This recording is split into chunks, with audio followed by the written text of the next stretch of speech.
کتنے ذاکر کہتا ہے کہ جی وہ نیپال میں صبح جاتے ہیں چھریاں مارتے ہیں مر جاتے ہیں، شام کو عباس آتے ہیں پاؤں مارتے جاتے ہیں، سارے اٹھتے جاتے ہیں، شام کو گھر آ جاتے ہیں۔ کراچی کے ایک جعفری ہیں، سنا ہے آپ نے یہ کلپ کبھی؟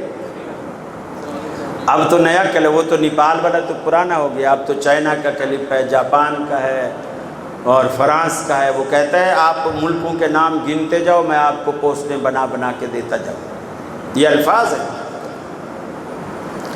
میں نے کہا اس کو کہو اللہ کے ولی، ہم سب کو یقین آ جائے گا، تمہیں نیپال لے چلتے ہیں، ہم وہاں تمہیں مار دیں گے اور شام کو تو عباس کو بول تیرے کو آ کے اٹھائیں گے، بس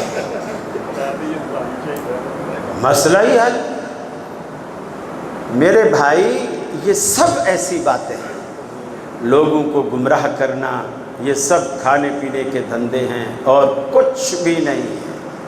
اللہ کا عذاب پڑا ہے۔ کراچی میں ایئرپورٹ کے پاس ایک پیچھے ایک علاقہ ہے بھٹائی آباد، وہاں انہوں نے بڑے ایک دوسرے کے مقابلے میں آ کر وہ بڑے لوہے کے پائپ لگا کر اوپر پنجہ لگا کر پھر وہ علم بنایا کالا، جلوس نکالا اس کو اوپر کہیں، وہ ظاہر بات ہے ایئرپورٹ کا ایریا ہے تو وہ بڑی وہ ہائی پاور کی وہ 5000 واٹ کیا ہوتا ہے، وہ اس کی لائن گزر رہی تھی اوپر سے، وہ لوہے کا پائپ اس کو جا ٹکرایا، اور لوہے کا تھا اور لمبا تھا تو ایک آدمی سے اٹھایا بھی نہیں جا رہا تھا اور اس کا بیلنس بھی نہیں ہو رہا تھا، 5-6 بندوں نے اسے پکڑا ہوا تھا، وہ تو پتہ بھی نہیں چلا، بس اوپر لگا اور بندے نیچے تڑپنا شروع ہو۔